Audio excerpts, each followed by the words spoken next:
So my take will be two things, which is skinny Luca, number one, number two, but also number one. We still have the greatest player of all time on our team, so I'm not worried. Give me the over.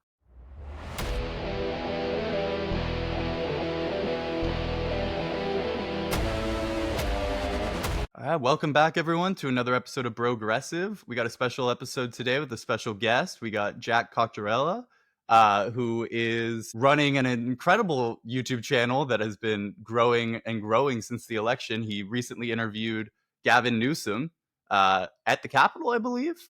We were at the hangar for a lot of the Cal Fire fleet, but we were in Sacramento. In Sacramento. We were doing a little simulation in their new setup to train people on the choppers. So it was not a bad spot. Yeah, well, it looked awesome on video, and the content was great too. Newsom's been using all the clips from you, posting them on all his channels. The JD Vance memes were great. But thank you for coming on, Jack. We needed a real NBA expert today because we are doing NBA over-unders. We are stealing the Bill Simmons gimmick, and we are going to be going through the betting lines for every single NBA team going into next year, their predicted win totals, and each of us are going to be given our picks for if we think they're going to go over or under that win total. So it should be fun. Jack, I know you went full Russillo, did all the prep. So. I was grinding tape. I was thinking that maybe I could be Joe House for this and just get hammered before, but I think I'm going to be Russillo. I think I'm just going to be super stone cold about it, and I'm just going to keep referencing that I was tuning in to Washington, Detroit all the time, those and get Raptors fans to hate me by the end of this. So yes, I'm taking on the Russillo persona, and I'm ready to do it. Just reference how good the Portland Trail Blazers are every 5 minutes, and get on HOAs. I'm so ready to go. There you go. Hey, I can be the Joe House. I can be the Joe House today. I need to find some alcohol somewhere. We got a lot of teams to go through. I think we're just gonna jump right into it. So, first team up, maybe one of the most exciting to talk about, really interesting betting line here, is the Dallas Mavericks. So obviously Dallas had the Luka trade last year, pretty insane season that quickly fell apart after that with the Anthony Davis and then Kyrie Irving injuries. But their line is set at 40.5 wins. So last year they won 39 wins in that kind of nightmare season. They are predicted to go right under 500. So it's basically whether we think they're a 500 team or not. First overall pick, very lucky if you think it was luck. They landed Cooper Flagg, potentially the most sought after pick besides Wemby in a decade or so, maybe since Zion's. That should be very interesting to see, but we got Kyrie's injury. Not sure when he's going to be coming back. So I don't know. Let's start with you, Jack. What are you thinking about Dallas? I'm banging the under here. I think that Anthony Davis I don't want to do as a Laker fan, I do the made of glass thing. I don't want to immediately start hating on AD, but I don't know how much faith Kid is going to put in Cooper Flagg in this rotation. And so I expect them to be figuring out a lot of their big man lineups throughout the season. And so I don't know how that impacts his development. I don't know how much run he's getting out there. I don't know what type of burden that they want to put on him. But either way, I see this as a team ultimately preparing itself for the playoffs. And so I don't know if they're going to be focused on winning as many games as possible at the potential expense of Anthony Davis's health. So I'm going to go ahead and take the under here. I feel pretty good about that, especially because I think this is going to be a theme as we continue to talk about the West. I don't know where you're getting more wins from in the West this year, besides Sacramento getting even worse than they already were before. It is just getting so much more stacked out there. So yeah, I feel comfortable with the Dallas under. Yeah, it's a little bit like entropy. The entire West is kind of just spreading out their wins as evenly as possible, except for OKC, I guess, which we'll talk about in a minute. I think the logic makes sense too. You have a washed Klay Thompson, a washed D'Angelo Russell. You have an injury-prone and retina repair ridden Anthony Davis. You have an injured Kyrie Irving. I don't think they really break through that 40 win total. I probably think they're a mid to low 30s win team. I think a lot of the better teams can steal games from them just because they have whether it's the Golden State Warriors who have the individual player talent with Steph Curry to just take over a game, or these really well built teams like the Clippers and the Nuggets and the Rockets, the Lakers to a certain extent. I'll take the under too. I agree with Jack on this one. I agree with everything you guys are saying, and I think it's a risky pick, but I do think that if one of these teams in the West falls far below what they're projected, I do think they could be over 500. I don't know that they're going to be much higher. I You have guess, faith in Clay Thompson's relationship with Megan the Stallion rejuvenating him unironically, I do. He's looking real happy. I think he's with got some Jordan Poole in him. the catfish and spaghetti. I like it. Okay, do you know what? That is a good. That would be the one thing that breaks my argument is Megan the Stallion. Klay Thompson, that should be interesting. And then I don't know. I guess I'm betting on Kyrie coming back around like December. Maybe it's not till the All-Star break. Maybe he stretches it out, but I don't know. It'll be interesting. Obviously, Cooper Flagg, where is he gonna fit in? Are they starting him? Like trying to start him at the 3 would be interesting. Oversized. I mean, they might just dominate on the boards with how big their lineup is at the moment. But I don't know. I could see it working out. It's rare for a rookie to actually contribute to winning to such a significant degree, but I don't know. I think Cooper Flagg's going to be really good. I think Anthony Davis is really good, and he hasn't been that injury prone the last few years. If we look back at the stats, like last year was kind of the anomaly, and he came back at the end of the year, even though it was a lost cause, I think. So I'm willing to buy that he's pretty healthy, and I think it would be funny if they end up doing really well and Nico Harrison feels vindicated. So I'm gonna take the over. Over for the bit. I like it. Over for the bid, if only. Okay, wait. The last few seasons, just on that Anthony Davis point, he played 60 games in 25, 42 in 24. Or no, wait, I'm getting this wrong.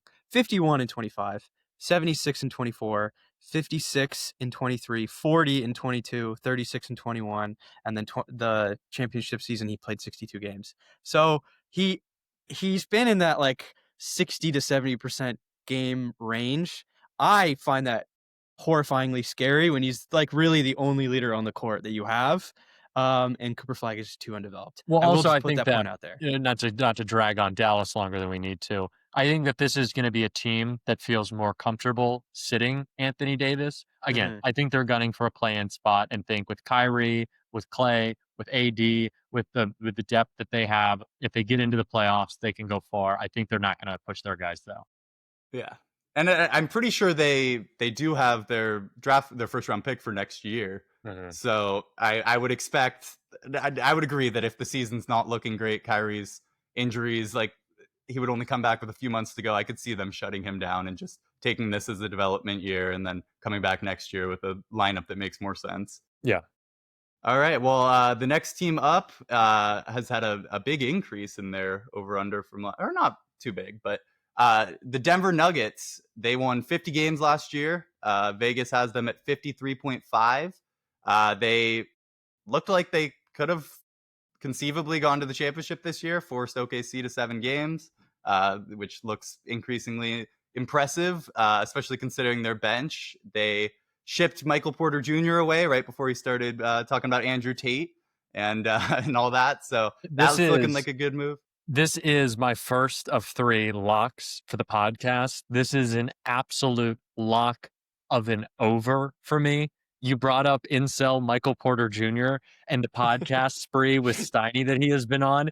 If Nikola Jokic got that insane Michael Porter Jr. dealing with his brother's gambling, his Andrew Tate addiction, and essentially a half a shoulder, then this man is the greatest player of his generation, and this is a revenge season. Like, no one had more success in free agency than this team did, and I just have a full trust that last year Jamal Murray had to kind of get himself going, right, after just kind of a weird offseason. I feel like they're just going to be jumping out of the gates. Jokic was doing, like, crazy-ass dunks in international play. He's in shape. He's like, this is a guaranteed lock. I don't disagree. I mean, they brought back many of the pieces that won them the title. Bruce Brown's back. They've filled out that rotation. Valanciunas apparently is playing and will probably be a better backup than DeAndre Jordan for Jokic. Probably the best backup he's had with the Nuggets. Yeah, so I will also take the over. Obviously, it's just hard in the West to see any teams kind of breaking through. That's a pretty high barrier right there. But yeah, I would expect them to be much better. And I would expect them to be a team that tries pretty hard during the regular season. And I'm a big fan of Cam Johnson. I wish we did the Kuminga for Cam Johnson when we had a chance. So, Yes. yeah. How are you feeling, Dylan? Stat padding Cam Johnson. I will say it's an obvious over. I don't know if I'll use my lock here yet, but I do think one thing that is important about the narrative about this team for next year is that Nikola Jokic is the best player in the world by far and contributes the most wins to his team out of any player on any other team. The thing, though, is that he's going to look a lot worse stats-wise because he's going to have more help around him. And the big positive about that as a team is that you can use Nikola Jokic much more strategically if you don't have to be playing him 40 minutes a game and like grinding him down to the bone. I think that will look very well on the team. It's an obvious over. It's obvious improvements at many positions. You have veterans coming back. You have Bruce Brown. You have Tim Hardaway Jr. You have all these different pieces around him. I do think that he will be like in terms of an MVP conversation, which is not exactly in line with what we're doing here today, but I think it's important. I don't think that he will be as much in that conversation because he won't match the stats that he had this last season because he had to do so much this year. But strategically playing him wherever you need to play him with his ability and with his ability to just win games and contribute on the floor just makes it an obvious over. Yeah, there's not much else to say. That's my take. In agreement through the first two. That's about to change, though. I guarantee. Well, all right. Well, this is the one I probably have the most to say on. So we'll go with my Golden State Warriors are next. They won 48 games last year. Took them to the second round of the playoffs, where they were about to dominate and potentially sweep the Minnesota Timberwolves until the Steph Curry hamstring injury, and then go on to, of course, beat OKC in the Western Conference Finals and win the championship. But unfortunately, that didn't happen because of the injury. So now they are back this year, similar roster. I have been dying every day, hoping for a Shams notification in regards to the Jonathan Kuminga situation. We have yet to see any resolution. Doesn't look like we're going to anytime soon. But I am going to take the over on them, basically just hinging on everything we've heard. They're the only team that has yet to make a single free agent move this entire offseason, which I cannot remember any team doing that till this point in the season. But allegedly, we are getting Al Horford to get a little size at the center position, a little shooting. We're getting DeAnthony Melton back. Loved how he looked last year in the 3 games he played. And then potentially Seth Curry to add a little shooting and a little familial help to the team. So I'm a big fan of the roster, and I think I don't know, Jack, give me your take first. I want to hear this. I want to push back. I feel like I'm not going to like it. I hear Al Horford. I hear Steph Curry, Jimmy Butler, Draymond Green, and I all I hear in my head is the Unction song, and I don't want to play it because I don't want to get us demonetized or taken down with the outstanding that plays behind the Clippers. This is a team of washed up old guys. I don't know how they're competing. I don't know how Jimmy Butler doesn't decide he's only playing 42 games and get angry. I don't know how Steph continues to play at the level that he has. He's not LeBron. This is an under for me. It's not a lock because I want to be polite on your show, but this is an under for me, partly because of my resentment towards Al Horford and towards Steph Curry and towards Jimmy Butler. Draymond's fine. He glazes my king, so that's okay. But this is an under to me. I don't have confidence in this team. I don't have confidence in them getting Giannis at some point in the season. It's an under for me. Well, okay, let me push back a little bit on some of those. Please do. Let's get a little conflict. I would agree that they are old as fuck, and maybe a little younger than the Clippers there. Do you know the song that I'm talking about? And did that just reference the one they do in the edits, like with the edits with like the Brooklyn Nets? I'm gonna play a snippet of it. Keep talking. I'm gonna find a snippet. When they're showing that someone's washed, like the edits. Yeah. No, I know the song. Yeah. I don't. He's gonna play for me. I know this song. I know with like song. Kevin Garnett on the Nets. Yeah. It's when someone's washed. It's like, the Unction. Yeah. Well, all right. I'll take old. I'll take they're not beating the Unk allegations, but they are beating the washed allegations because last season they once getting Jimmy Butler, when Jimmy Butler and Draymond Green and Steph Curry played in the regular season, they were something like 23-5. And I don't think they're going to continue at that pace. But I think before they got Jimmy Butler, they were completely lost last season. They started great. They started 13-3 and then proceeded to go 3-13 immediately after that. And I just don't see that kind of like slump happening again. I think Jimmy Butler, the vibes are outstanding. And I think that really like those tiny little moves around the surface are all they needed. If you think about last season, how far they got with their center being Quentin Post in the playoffs, who was a rookie who couldn't play any defense. Al Horford, yes, he's This old. sounds like Cope.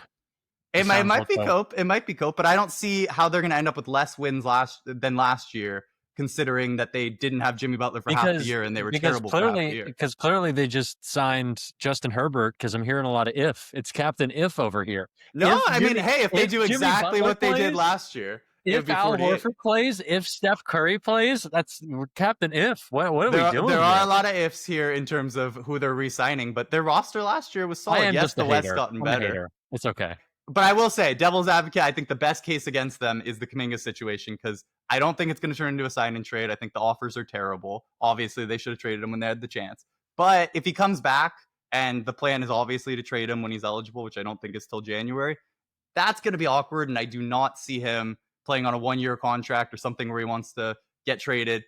I don't see him being a team player and trying to do the things Steve Kerr wants to do. I think he's going to want to be a 30-point per game scorer, which is not what he is, but I think he would be he's going to be an excellent 25-point game scorer on a lottery team, helping them tank. He's in the Jordan Poole zone there. So I think the over, and I will put that as a lock, because I think 45. I think they are going to win more. I would take the over if the line was 48. I think they're winning more than that last year. 48? That's insane. Yeah. Okay. Lock in your lock first before I give my thoughts. I'll let you use your lock generously. I have two thoughts. One, speaking of old people, I feel like I was just in between a fight between an old married couple, Jack and Ben. I hope you guys make up after this podcast. I never. He says never under his breath. I am really torn here. Here's something, Ben, that you said that convinced me to go the other way. I'm going to go with the under as well. Be the tie-breaking vote. If you're relying on vibes, I think that might be a sign that maybe it's not the year. Maybe it is near the end of a dynasty. Maybe it is the nostalgia thing. I think the Warriors have always relied on vibes, though. If you look at any one of their seasons, it's the good vibe seasons that they win. 2022 was not a great roster. The vibes of acquiring Kevin Durant in the offseason but that's a great super team. But that's a fair one to say, because they had great vibes that year, and then a few seasons later, they had some pretty horrific vibes with Durant, and therefore it led to a shitty season. And then last year, they had real bad vibes after the punch, and then Jimmy Butler comes in, great vibes. I don't know if you saw Jimmy Butler visited Steph Curry on his golf thing. I don't trust anything Jimmy Butler does. Jimmy Butler moved all of his coffee empire to San Francisco. He did a video with our Democratic mayor, Daniel Laurie. So I think the vibes are great. It's all vibes. I did not know the video part. So you're saying the vibes swings like a pendulum, like how we have in our political system. Wow, way to tie back to politics, Dylan. So true. The vibes swing back and forth is what you're saying. Like we're on an upswing for the vibes of the Warriors. I can't make promises 2 years from now, but I think Jimmy Butler's happy. Okay. Good vibes. Okay, well, let me explain the actual reason for my under. I think it boils down to this. It's not that I'm saying that the over won't hit. But with the age of the players that are on the team right now, you're really taking like a percentage chance of each outcome happening, but the age really shifts it towards the under. There's so much more of a risk now. I think like right now, there's a good chance that this team, if nothing happens, well, as long as Jonathan Kuminga turns into something, if nothing happens, they probably could hit this over. But just the percentage chance of somebody getting injured or something happening, Jimmy Butler goes down for too many games, or Steph Curry goes down for too many games, or whatever you want, whatever outcome you want to pick, I think that percentage chance of that happening with the amount of players that are this old is pretty high. And including Al Horford, which if he goes down, you really don't have a center and you're playing small ball the entire time and you'll get beat up by bigger teams, which I feel like the Timberwolves would have done if Steph Curry stayed healthy. I just will say that. I feel like they would have beat him up a little too much. But hey, what do I know? I'm just a guy on a podcast. I will say that. But I'll take the under. That's my logic. Is there's a larger chance that it's an under than an over, so I'll take the over. That's fair, and I won't make us stay on Warriors too long, but I do think it's important to keep in mind too that this is a team who's all in. So say they get similar point as last year, they're at 500 in December, January. It might not be the best move for the future, and it might not be honest, but they will be going all in. They will be making moves at the But they're deadline to acquire a star. it's like when you're at a poker hand and you've already put in $250 and you have $20 behind. Like you got $20 left. You're like, might as well just ship it all in. Yeah. They are already all in. They don't have a choice. I Like mean, it's hey, Steph they have Curry or not nothing. those post Curry draft picks. They've been real stingy with so far, so we'll see. I But suppose. well, All right. speaking of the team they defeated in a wonderful playoff series that should have ended in 5 games, 6 games instead of forcing it to 7 and leading to Curry's injury. But we got the Houston Rockets, who I got to be honest, kind of terrified me. They were very formidable in the playoffs this year, really impressed me. Ime Udoka, great coach, and now they're adding Kevin Durant. So, what do you guys think about the Rockets? Their line is 56.5. Which is an increase. Last year, they won 52 games in a very successful year where they were the 2 seeds. 56.5. What do you guys think? I like Jack? all the additions. DFS obviously is a little heartbreaking for me. I don't have a ton to say about the Rockets other than the fact that, and I know I just locked in the Nuggets. I don't think that this is a team that is regular season focused. I also think in the first 20 games, and I don't want to rely on that argument too much for too many teams, but I don't think in the first 20 games they're gonna know who they are yet, which I might be wrong about because the biggest problem with the Rockets last year is in the last 2, 3, 4 minutes. It was like Jalen Green can't get a bucket because he's ass. And now I'm channeling my inner Bill Simmons attacking Jalen Green. But it's like Fred VanVleet wasn't really the guy. They just needed someone to close games. Obviously, Durant's going to do that. But like there will be an adjustment. And I think that's going to be difficult for them to work out in the first 20 games. Again, I think with Durant's health, I know they have a lot of young guys. I know they got a lot of depth at the bench, but I don't know if it's the last 10 games of the season and they feel good in a 2 or 3 seed or wherever they may fall. And they're really trying to like gun to close this thing out really strong. I just think this is a team that wants to get Kevin Durant healthy to the playoffs in some form outside the bubble. I don't think that's going to take 57 wins. Ooh, okay. I actually think your argument works for the over as well, that last argument. Because if you are like trying to just get to the playoffs in this Western Conference, I do think you need to be competing. I do think that there is a little bit of a calculus where they will have to balance that. There will be a really fine balance between using Kevin Durant too much and getting him injured and not using him enough and not having a good enough Yeah. playoff spot. I feel like if I were the Houston Rockets, I don't know enough about their front office or their coaching staff or anything about them, but if I were them, I would want to lean towards the over just because of how much talent and how much competition there will be in the West. I feel like there could be a point in the middle of the season where every game does feel like a slugfest. So I will say the over. I think that having Kevin Durant there to close the games, like you said, is really important. I think that they have a lot of pieces. What's the Thompson twin? Which one is on Houston? Amen is on, yeah. Amon. Who cares? Amen. Um, he's scary. you He's have scary. you have great people around Kevin Durant to really flesh out this team. I will say that there are injury risks and also probably personality fit risks with like how Kevin Durant's teams have gone in the past and like him really just coming in and He's saying, miserable I'm everywhere. the man now. I'm When the has he man had a now is what happy he's going to season? say. Yeah. Can't Yeah. remember. Yeah. So that could be an issue, but I think I trust him. I trust him. Yeah, With my this money. is probably. I think this is the hardest one for me so far because I think very highly of the Rockets. I'm very scared of them. I thought they were excellent in the playoffs last year. They have such an identity under Ime. I do wonder, as much as I hate Dylan Brooks, I do think he's a identity setter. I think he added some fire to that team, so I'm curious how that goes with him being gone. But I think Kevin Durant finishing games is really the formula for them. I mean, last year, like I went live to the game. I think it was game 4, game 5, when they just sent Sengun down on Draymond to try and score at the end of the game, down by 1, and that wasn't going to work. So yeah, Kevin Durant will make a big difference. But I think what I'm going to end up taking the under, because as much as I think they're going to be excellent this year, last year they were the number 2 seed. So there's not much room for improvement in terms of like competing in a maybe even more stacked West now. And to like, if they were the 2 seed at 52 wins, I don't see, I think it's going to shake out similarly with a very even West. And so I don't see a path to them getting to 57. I could see like 54. Or needing 57, yeah. Yeah, or need it. Yeah, why even bother at that point? But I will say, I think this is a team that if Durant gets hurt, this is a young team that can fill in for a few weeks and thrive in that way. So I'm going to take the under, but I feel very confident in them. I think they're good. I might even take their championship odds. But yeah, I think not 57. I like them in the playoffs, though. I'll prove you guys wrong. Don't worry. I'll call Kevin Durant after this and tell him to lock in for this season. Well, so if you tweet him, he'll probably reply.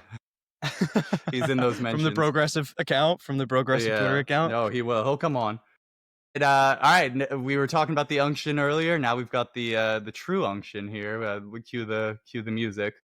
The Los Angeles Clippers, they won 50 games last year. Added Bradley Beal and Chris Paul in the offseason, John Collins in the trade, and now they are predicted, the line is at 49.5. So it's basically, do they match or exceed last year, or do worse is basically the line. So I'm gonna take the over on this. I think the Clippers are really scary. Obviously there's the injury risk, but hey, there's so many fucking people now. Kawhi, yes, predicting him to stay healthy is like a fool's gambit, but I don't know. I feel like at a certain point, everyone's predicting that, and he was pretty healthy last year. So I don't know. I think they're going to be a really scary team. Ty Lue's an amazing coach, and yeah, I think this is an unction that will work. I don't know that it's going to hold up long enough for the playoffs, but I think they can get to like 51 wins. I have a lot of faith in Chris Paul, which is what stopped me from making this a lock. But I got to take the under just because Bradley Beal, John Collins, is just such empty calories to me that I just don't. I don't really see this team being able to. I was just stunned by the performance last year. I had them as a guaranteed under from what their win total was, which I think was in the low 40s last year. But no, I think that they've got a lot of empty calories. I don't really know who they're defending. And yeah, it just goes back to a Kawhi injury concern for the whole season. That's always a valid concern. But to add on to that, the Chris Dunn efficiency. Gotta love to see when he's not hitting any shots. I agree. Empty calories is a perfect way to put it. I don't really have much else to say. Harden, gotta love him, gotta hate him. He's not averaging 40 anymore. I'm sorry, TikTok. I know I keep seeing those edits all over TikTok, and he's not the same guy. Obama era too. Obama era basketball player. He's washed.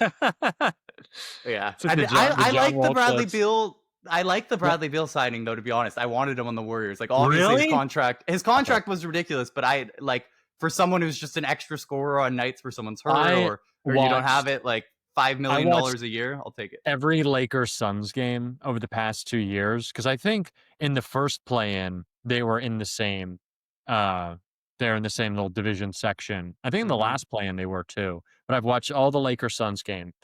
He is ass. He is so bad. I also think that locker room's got a lot of potential for some pain with some of the personalities that are in there. I don't want to play like, let me do emotional intelligence of John Collins and like check James Harden on his kind of weird past. I saw a clip the other day, speaking of which, on James Harden in the Obama era. It was LaMarcus Aldridge and Dwight Howard like battling in a playoff game from like 2013. How did that Rockets team never do better? Dwight had like 36, 15, and 4. It was crazy. James Harden, you got to step up in the playoffs. Now we're really doing the Bill Simmons jokes. No, hey, if this was a playoff thing, I'm definitely taking the under. And always under on playoff Harden, but yeah, I just think I think they're basically the same team as last year. Yes, they're a year older, but then they just added this extra scoring influx in a time when if they need it, which I think is a lot of the time, and an actual point guard in Chris Paul. So, yes, they're washed and old, but I'm rooting for the old guys. But there's no like growth here. I understand adding the pieces, but you're all just, if you're gonna assume if this is okay. if the Lakers, not the Lakers. Oh, wow. Sorry, I've just lost all my train of thought. If the Clippers are a statistical model and you're trying to future cast how they're going to perform, you're going to just already include a decline in their performance from year to year. Kawhi, Harden, Chris Paul, all your other wash players on this team. I just think that they're not improving. I think each individual player as an asset is decreasing in value, and I just don't think all of them coming together is going to create anything that's special and that hasn't already happened. I guess if that makes sense. Easy I under did for not me. realize Kawhi was 34 years old. I was about to say that he's younger than we think, but never mind. He's old and washed too. But hey, if he plays at all like he did at the end of the season in that last regular season game against the Warriors, he is terrifying, and I would not like to see that any of the games this season. So, any more Clippers takes from either of you? Or should we move Nope, on we get the to most important Jack's team. favorite, the most important team, maybe the most interesting team? So the Los Angeles Lakers managed under JJ Redick to win 50 games last year. Vegas has them a little lower this year, 48.5. We get a full season of Luka and LeBron, potentially. Maybe not a full season. We can talk about that. But Jack, you are the Lakers homer, the Lakers expert. What is your take? I know I'm going to have to fight with you about this, so my take will be two things, which is skinny Luca, number one, number two, but also number one. We still have the greatest player of all time on our team, so I'm not worried. Give me the over. It's not a lock. I'm not locking it in because I don't want to jinx my team. This is not my lock. I have two more left still, but I am taking the over. Now let's fight about this. Ben, you I, go, because I'm not well, going to have much to add. I don't disagree with everything you said. And hey, I'm a LeBron's the greatest player of all time guy, even as a Warriors fan. But is he on the team? Is he? Stop it. Is I don't wanna is hear he on that. the team the whole year? I Stop mean, it. This is blasphemy. I don't Ben, wanna how hear that. dare you? It's been So real weird. It's here's been the you case. can't deny it's been real weird. Here, it has been real weird. Here's the case for why you would still take the over. Because what? So they're going to get Towns? Are they going to get Bridges and some picks that they'll flip into something else? Or they'll get Garland and some picks? Either way, they're going to get solid guys if LeBron's getting traded. He's on the team. I don't want to. Fuck off. I don't want to hear that. Don't say that to me. Don't you dare take my joy. I don't want to hear that. Bang in the over still. If he gets There's traded, a we'll have world to have where Jack back on. we absolutely will. I'll be There's a world decimated. where it's a buyout.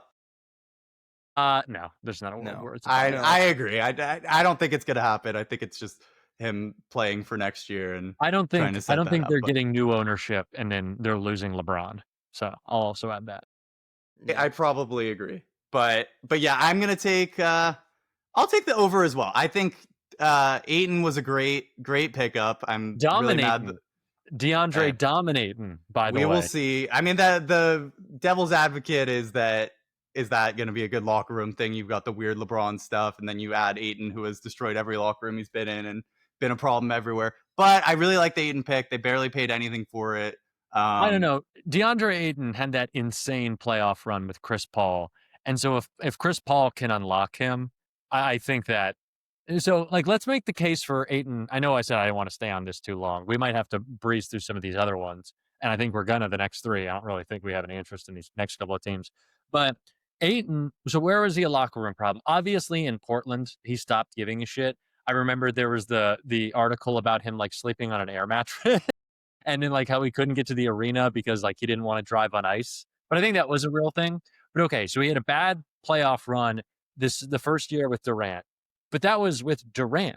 You're telling me that like that didn't contribute to locker room problems, that him being like, "Oh, I'm a max guy, that's all that matters," wasn't because he stopped getting touches. He's going to get a lot of touches with Luka. I think he's going to unlock that rim running. Remember that clip from him at Arizona where he like touched the top of the backboard? I think we're going to see more of that Ayton. Like that's the guy who's returning for me. That's my best case for him.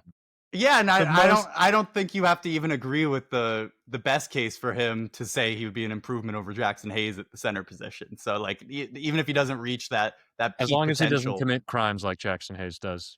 indeed. So and then I like the Marcus Smart pickup. He's a little washed, but I like them adding a little perimeter defense. So yeah, I'm going to take the over. It's kind of a high bar. I don't love the bar there, but I think they end up being like a fighting for the 2-3 seed kind of situation. Ooh. God, I hate agreeing. I'm gonna have to take the over as well. Let's Um, go. if only because of my LA roots and my UCLA tenure and me not wanting to live anywhere else. I know LeBron will come find me if I try to move away. So I have to say the over. I am worried about the narratives around DeAndre Ayton and Marcus Smart. I am worried that Marcus Smart will not be as much of a contributing player as he hopefully will be. I am think that the DeAndre Ayton glaze is a little crazy. The hopium is a little crazy, but it's my team. I gotta support them through thick and thin. So I'm there with you Yeah. guys. For me, it really just comes down to that the line is lower than the win total last year. Like I think they get with the weird shuffling of the entire team midway through the year, not having a center for a huge portion of the year. You Yeah. had the A bad AD end injury for before that. Reeves Yeah. comeback. Reeves comeback alert. Yeah, I would expect them to be as good or better than last year. So I'll take that. All right, Memphis Grizzlies. Now this is the Yeah, first these one with we kind can of a get big through. decrease. Yeah, These so we can they get through pretty quickly. indeed. So they are 48. They won 48 games last year. The line is only at 40.5. So they just got to win 41 to cash that. And then they got rid of Desmond Bane, got a huge haul of picks, but that doesn't really help them this year for that. So I'm gonna take the under, if only just because someone needs to fucking lose in the West. And Yeah, I'm taking this a line's strong pretty under low, here. but Strong under here. I was gonna say I'm locking the under. I'm the Yeah. most under out of Wow. all of us today. Okay. Yeah. I hate this one. Yeah, this is a team that got worse when the conference got better. They lost Desmond Bane, who went to the East, who went to the Magic, which I'm sure we'll discuss. Great pickup for the Magic. There's no way that they're better. And they might trade Ja. Like they yeah, might. They that's could. the think thing. so? Well, if Really? they get lost in the shuffle, they already started rebuilding. Why wouldn't they at that point? Like I could so easily see them There's struggling so early. many teams that could get desperate. There's so many teams. Yeah, especially when it becomes more fair, clear I that guess. the West is this good. Like if they But don't see a in path. Memphis, like Ja Morant is like the guy. I don't know if that really. If you own a gun store or a strip club. Next team. There's a few other places we can send him for that. Next team. Moving on. We're speeding through these Minnesota Timberwolves. They won 49 games last year, basically the exact same line this year, 49.5. So it comes down to, do you think they can do better than last year? They mostly stayed put this offseason. They flirted with the Kevin Durant thing, but that didn't end up happening. I'm pretty happy that didn't end up happening because that would have been scary. 49.5 is tough. I don't know. What do you guys think about this one? I'm gonna have to go last on this one. I'm right. puzzled. I'm puzzled. Okay, I'll by go this first. Team. Yeah, you go first because I too am puzzled. You lost some of your firepower by losing Alexander Walker. You are a very solid team. You're any team that runs into you in the playoffs, which I think they will be a playoff team in the West this upcoming year, barring any injuries. Any team that runs into you will not be especially ecstatic to see you across the court from them, but they're just slightly worse. Their line is almost exactly at their win total last year. Again, the reshuffling of some of these teams. There's so much firepower in the West. It's a narrative that's going to probably stick around for a while until all these teams blow up and we're all wrong. But I think there's just like a slight under, like maybe like 47, 48 wins. That's exactly where I'm at. Yeah, I think they're pretty much the same. I mean, I think the argument in favor of the over is Anthony Edwards another year. If he has an MVP caliber season, yeah, you could take them another level. But I think they're pretty much the same team. But when the West has improved so much in the offseason, I think staying the same is a little worse than they were last year. So yeah, I'm thinking 47, 48. It's going to get close, Honestly, but I'm taking the under.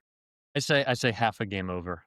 I say half they're a game over 50 because you're going to be shocked. You're going to be shocked by some of the teams that I take some wins away from, and we're actually coming up on one right now. Not even the Pelicans, but the team after them. So I'm going to take the over. I am excited for that take. Breakout season from Anthony. Obviously, he is broken out, but I'm saying top 4 MVP contention. Maybe there's a new Netflix doc on him, and a little time away from the baby mamas, and we can. Jack, did you ever see that? Personal lives under the bus here, aren't I? You're really going Jackson Hayes, John Morant. We're just like, well, no one is coming on the Progressive podcast after this. Did you see that Netflix movie Hustle with Adam Sandler? I did not watch it. I've seen the clips. I would not watch a Netflix Adam Sandler movie. Now we're going Well, back to Adam okay, Sandler. fair, but it is more in the uncut gems realm of Okay, Adam Sandler okay. movies. But Anthony Edwards is in that and was It excellent. is And great. I've seen the I TikTok will clips. be a Oh, little bit of a interesting. I fan didn't know because of that. that. Yeah, but so yeah, and honestly, I mean, MVP discussion is interesting because I mean, yeah, we could just see SGA do it again, but I don't think Jokic is winning an MVP unless I don't see him winning another one with He how good his averages stats were 40. last Yeah. year. So I could see him sneaking in there and being an interesting, nice betting pick. But yeah, let's go to the New Orleans Pelicans. The big increase from last year. So they won 21 games last year. They were pretty awful. Zion hurt for Damn. a lot of the year. Now up to 29.5 is the line. So they, for their own stupid reasons, need to beat that line because they idiotically traded a unprotected first from next year to Atlanta. They picked up Jordan Poole in the offseason, Kevon Looney from my Golden State Warriors. So they're trying to recreate the 2022 Warriors title team. This is a tough one because I know how desperately they're going to want to win this year. Yeah, I'm going to take the under. I don't think they're as bad as last year, but I think Jordan Poole is a ultimate tanker. He's an S tier tank player, and I think he's going to help them tank, even though they don't need to. And I think they're going to end up around 28 games. And I think there is a very plausible chance that things go really shitty and they finally give up on Zion and trade him midseason, hopefully to my Golden State Warriors. But I'm going Yeah. to take the under. The biggest argument for the over, and I want to breeze through this team because I don't want to talk about the Pelicans, is they traded their 2026 unprotected pick to the Yeah. Hawks. Yeah, they But need to win. they need to win. But like for me, you would say that and you say, okay, they need to win, right? They need to win, want that pick to be better or to be worse or whatever way you want to show. But like, what does need to win mean? Like they need to win 37 games instead of 31. Like they need to win 40 and miss the playoffs instead of 36. Like I don't actually think they do need to win.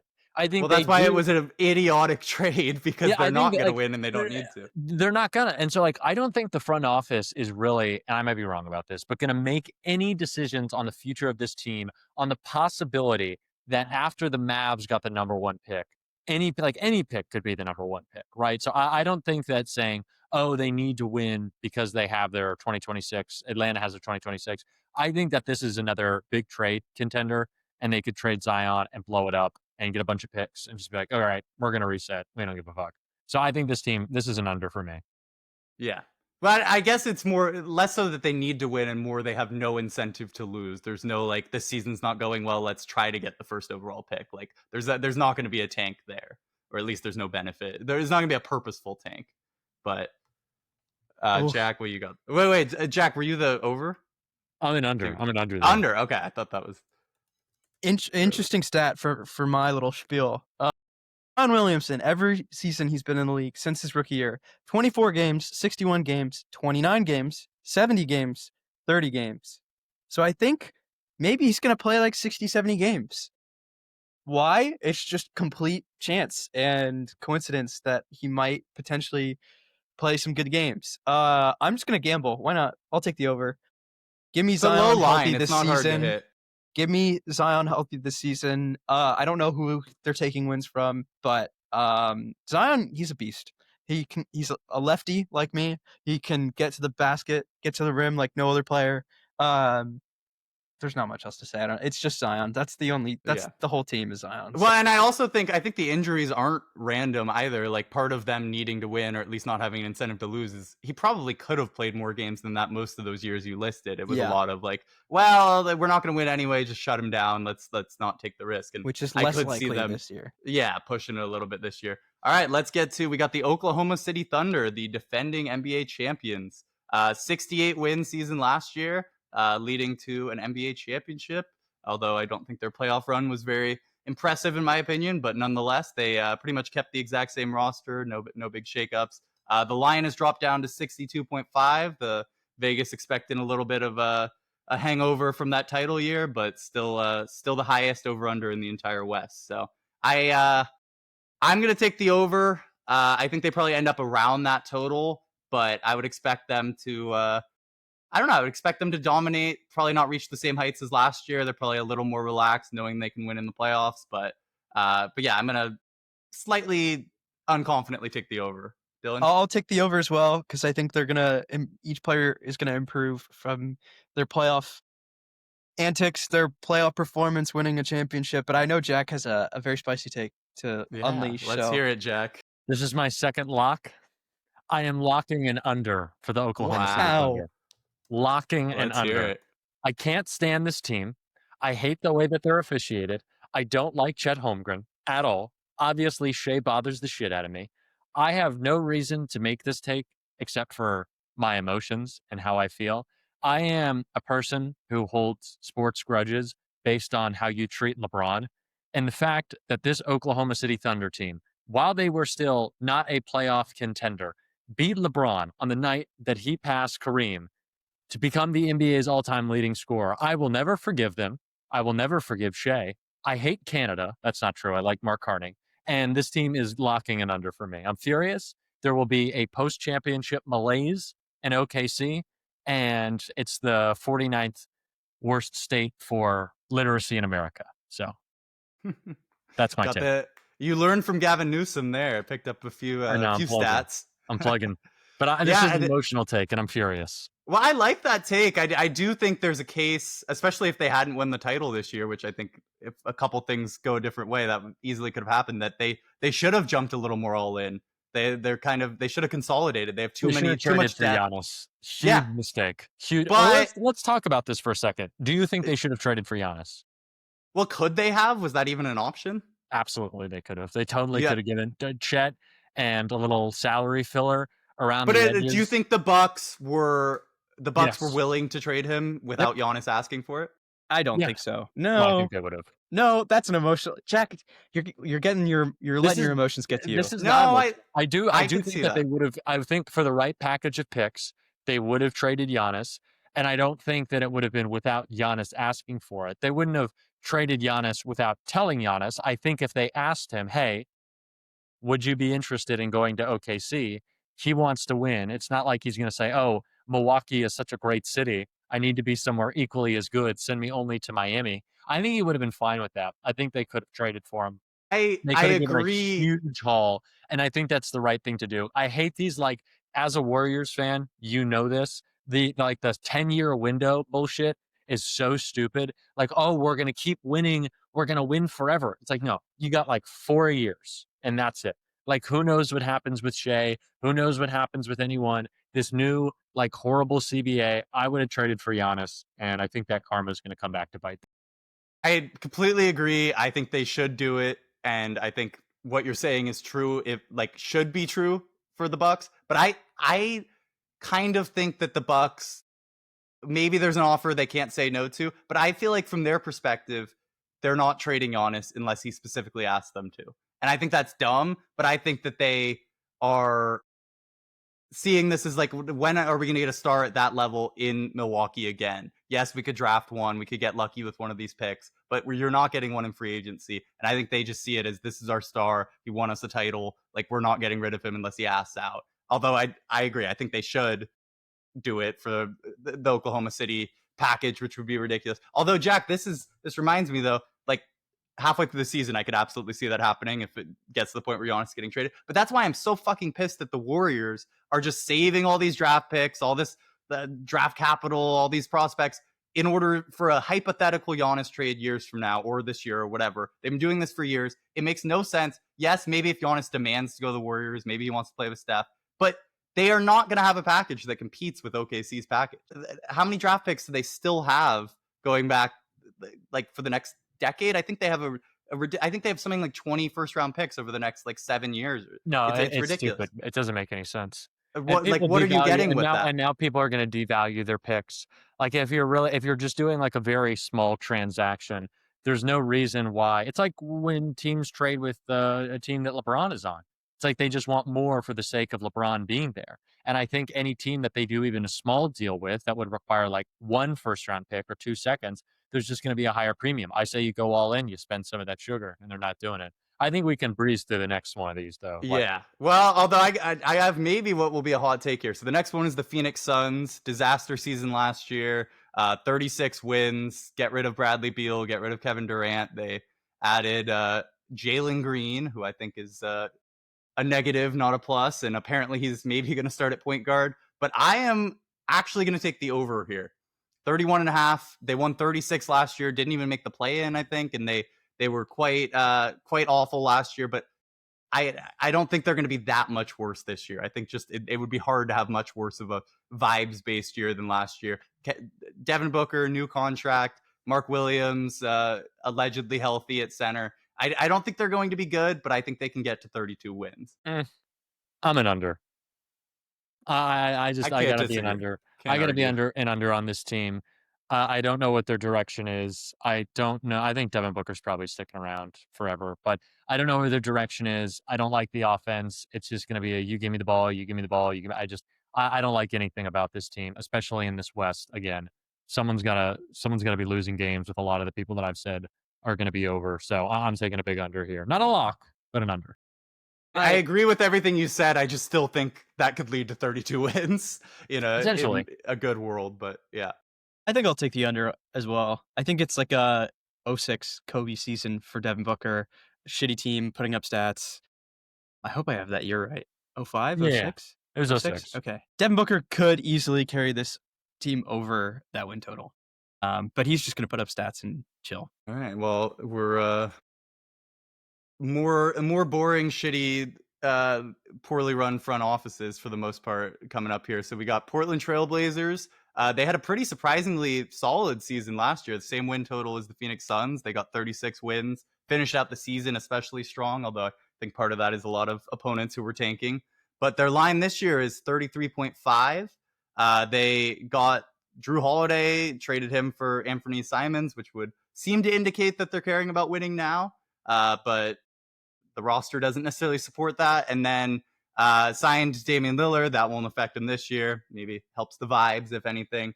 But I think I'm going to take the over because Yang Hansen, I like it. You got the Chinese Jokic. I'm in. I don't think they're going to be great, but I think they're probably a better team this year than they were last year on paper. And yes, teams are going to need to lose in the West, but I don't know. I think they can get to 34 wins and just beat up on Eastern Conference teams when they play them. Yeah, I love Yang. I love the edits. I love the Russillo one. Have you seen that? Do you know what I'm talking about? That's 80% of my hype for him. Although the names flipped since then, oddly. They should have kept with what Russillo said. For anyone who hasn't seen that, that's what he wants. But please put that in later. So I'll clip that in. It's incredible. Hanson Yang didn't speak a lick of English when he was at the combine. And so he would just kind of do this like yell when he wanted the ball. And then he had this baseline spin with the ball and one, flushes it. I was right there on the baseline when it happened, and I tweeted out, I was like, I've seen the future of the NBA, and it's right in front of me. Hanson Yang.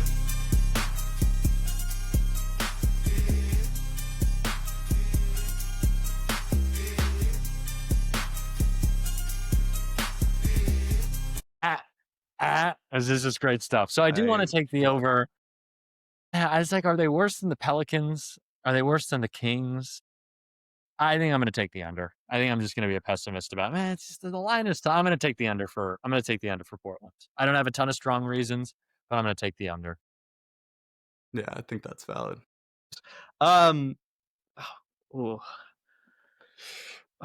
They're like basically the same team is how I feel. Like Drew Holiday is an upgrade for sure. Yang Hansen could be a good player. I just don't see like what else they brought to the table. I'm gonna take the under as well. Like it does feel like they're just really this middling team that is really gonna struggle this year in the West. Yeah, I mean, there's not much to say.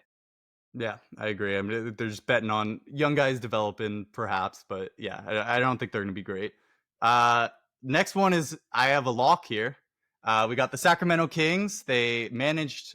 I'm surprised to even see this number, but they managed to win 40 games last year. Ended up in the play-in. Now the line is at 34.5. They essentially replaced De'Aaron Fox with Dennis Schroeder, who I got to see some of the Schroeder experience for the Warriors last year. I was not too impressed. I am locking in the under here. I think this is the worst run front office in the entire league. Perhaps they end up with Jonathan Kuminga, and we steal one of their solid shooters. But the Sacktown cum bucket. Hey, I will. I'm not in Davis anymore to support him, but hey, I think he would be a wonderful fit on this team, and I think if Kuminga ends up there, I feel even stronger in my lock because I think he will be incredibly valuable in their tanking pursuits. But yeah, I think this is just an awful run team. Their structure makes no sense. I hate Sabonis. I think he's the most overrated player in the league. Draymond was right to stomp him. I am locking in the under. Poor Sabonis. What did he do to you? Catching a stray here. Yeah. I thought we weren't going after personal lives on this podcast. Jeez. I will go after. I know nothing about his personal life, but I would be happy to go after it if I learned anything, because he is a bum. I'll take the under too. I think this is a tanking team. This feels like a tanking team. I don't think they'll try to, but they might unintentionally just end up in that sphere. Sabonis is not really the player that you need someone alongside him, and they have Dennis Schroeder, which is pretty sad. If you're trying to fill De'Aaron Fox's shoes. So I'm taking the under. They'll probably end up being in that 31 win. That's my guess. 31 wins. Yeah. And they do control their first round pick next year, so they are incentivized to tank. I like Zach LaVine in certain stretches, but this is an under for. You're not inspired by recreating the play-in Chicago Bulls roster? I mean, that was such a winning roster. I love that. That was one of my favorite. That was one of my favorite Russillo takes, which I guess is me on this pod on Russillo. So I'm going to do the take. It was when DeMar DeRozan was having, a fairly exceptional season. I think he was averaging like 27, but it was when he kept hitting all those clutch shots. Like he hit like 3 game winners in a month. And everyone's like, he needs to be in the MVP conversation. DeMar DeRozan should be in the MVP conversation. And Russillo's whole thing was like what? Is it 6th? Like, is that like you're advocating him to come in like 6th and MVP? Like, okay, sure, he can be in the conversation, but it doesn't mean anything. So that's how Sacramento feels as a team that's like, all right, great, you exist. And that's it. Yeah. Bang in the under. And I am confident DeMar DeRozan will not even be getting close to reaching 6th in that conversation now. Yeah, so I don't think that's happening. If that was his peak, he's far from it. All right, now we got the San Antonio Spurs. 34 wins last year. Obviously, that was hugely just a result of the blood clot shut down Wemby. But they added De'Aaron Fox. They got incredibly lucky with the Wemby injury. Ended up with the 2nd overall pick, drafted Dylan Harper. It'll be interesting to see how that works with Fox at the point guard position, but I think it's going to work well. I think it comes down to Wemby's health, and I don't feel hugely confident in that, but it seems like he's had a great offseason. He's a monk now, apparently, so he's going to have the Zen healing abilities or whatever. So I'm going to take the over. I don't feel that confident considering how stacked the West is, but I could see them being a team that does well in the first half of the season and makes kind of an all-in trade with all the pieces that they still have. So I think they're definitely a team who could exceed this by a lot.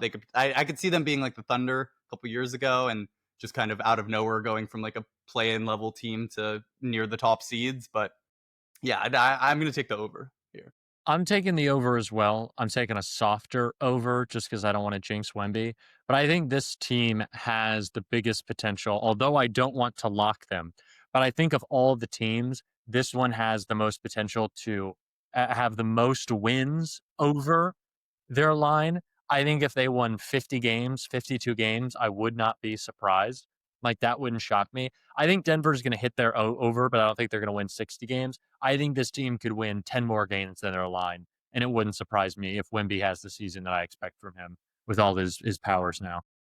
Yeah, well, so I had pulled up the over-unders from last year because I was curious, and seeing the biggest gaps. So the biggest overperformance from the Lions last year. Let's guess. Okay.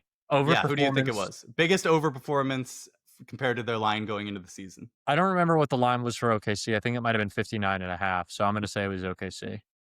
It was not OKC. OKC was 10.5 above, so they did overperform, but the number one is actually 18.5, and it was the Detroit Pistons last year Oh, where that makes their sense. line That was makes sense, yeah. 25.5, and they ended up winning 44. And then the other big overperformance was Cleveland, but that's Yep. just because they went way over. And then the Clippers were only at 35.5 last year. They ended up winning see, 50. Yeah. Portland was at 21.5. They ended up winning 36, so we got that. And then the biggest under, by the way, was Philadelphia. They were 50.5 going in, ended up winning 24 Hell games. yeah. And then New Orleans was 46.5 last year, That's which seems insanity. crazy. Yeah, In that's what I'm retrospect. taking there. Yeah, But that's they insane. ended up 21. So yeah, I completely agree. They could definitely be a team who ends up at like 54 out of nowhere and way overperforms. But Dylan, what's your pick? Well, first of all, I want to say good for the Pistons last year. Great team. Love watching them. But for this, I have a little bit of a rant to go on. If you've ever been to France, it's a great country, very beautiful. I have a friend from France who might execute me if I don't take the over on this. So I'm going to take the over. I'm going to take a strong over, and here's why. And I'm flirting with a lock, but I'll by the end of my rant, I'll have an answer for you. Wembanyama has the potential to be the GOAT. No one should ever underestimate any GOAT potential candidate conversation, especially when it's somebody who is literally an alien, who has all the superpowers that you could ever want in a 7 foot, 18-inch, whatever, however tall he is. He's just all over the place. 7'5", 7'6". Yeah, there you go. If that brother had a couple more inches, don't get me salivating. Sorry. Thank you, Stephen A. I appreciate all the antics that are fueling these conversations. The thing is, here's my thought process. All right, is that he's young. He'll probably be fine this upcoming season. If he's not, I'm gonna cry. But they have two players who are very similar, and it was already alluded to already. Dylan Harper and De'Aaron Fox are basically not basically the same player, but very similar. I think there could potentially be a midseason trade where if this season starts off rough, they easily, with the amount of assets they have, could really ramp up to that level that they need to get to hit this over. And I just am supremely confident in Victor Wembanyama. I'm gonna take the over. I'm gonna lock it. Why not? I have trust. I have to have a hot take. I've been pretty milquetoast in my thoughts so far. They have the size to beat a lot of these small ball teams in the West as well. I'm just thinking of the future Spurs Warriors matchup in the regular season, and I just would bet on the Spurs every time, I think. So I'm taking them. I believe. I'm a believer. Yeah, I definitely think they could be mid-season trade candidate. And also, like, first season in full without Popovich. Obviously, they had the guy mostly coaching last year anyway. But I do think there's an argument that Popovich, while he's obviously an amazing coach, like, was not quite the guy for the moment. Had some weird management with the point guard position. He was, I don't know, some of those rotations were kind of odd. I could see them kind of breaking out this year with like a full season. And I think their goal is to make the playoffs this year. I think they're planning to be a playoff team. I think they are. I think year. I would. Well, lock obviously, into that's making everyone's the goal. playoffs, yeah. But yeah, I think they're going to be in pursuit of this over/under at the very bare minimum. And yeah, I could see a mid-season trade happening. Last one here in our Western Conference over/unders. We will be doing the Eastern Conference in the next video, but we got the Utah Jazz here. We're ending with the lowest over/under in the entire West. So they somehow managed to tank and win 17 games last year, but still end up not with a solid pick or any of the big prospects. So 18.5 is their line.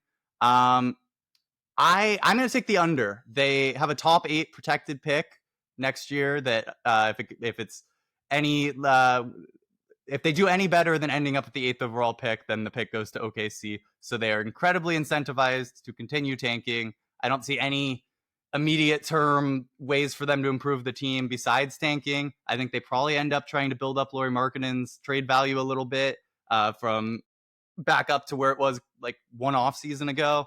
And so I think they probably trade him midway through the year. I'm going to take the under, but I don't feel confident in it, if only because 18.5 wins is real that's real low. So it's impressive if they can manage to get that low.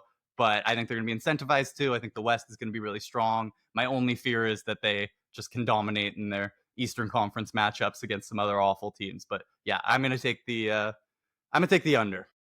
And you've mentioned this with some other teams in this conference. They are not a free agency spot. I would never want to go to Utah. There's too many Mormons there. So that is really a turnoff for a lot of NBA players. Also a turnoff for me. But I also think that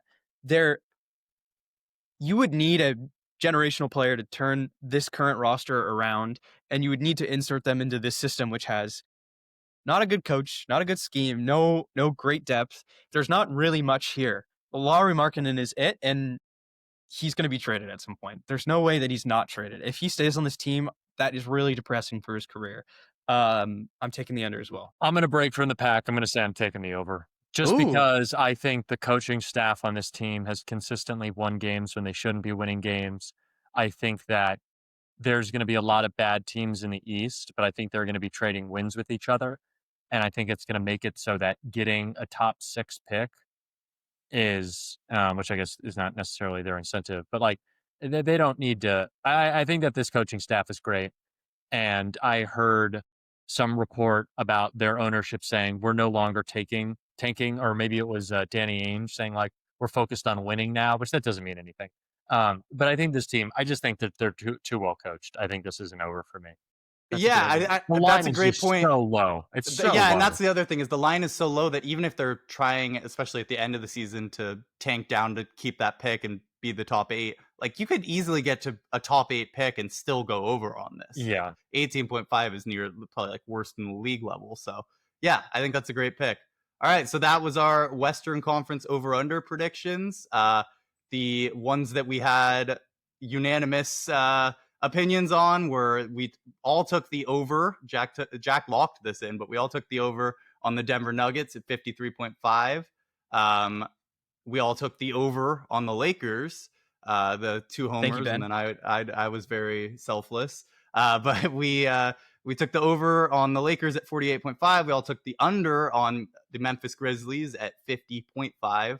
And then I believe, and then we all took the under on the Sacramento Kings, very much like that. All over on the San Antonio Spurs.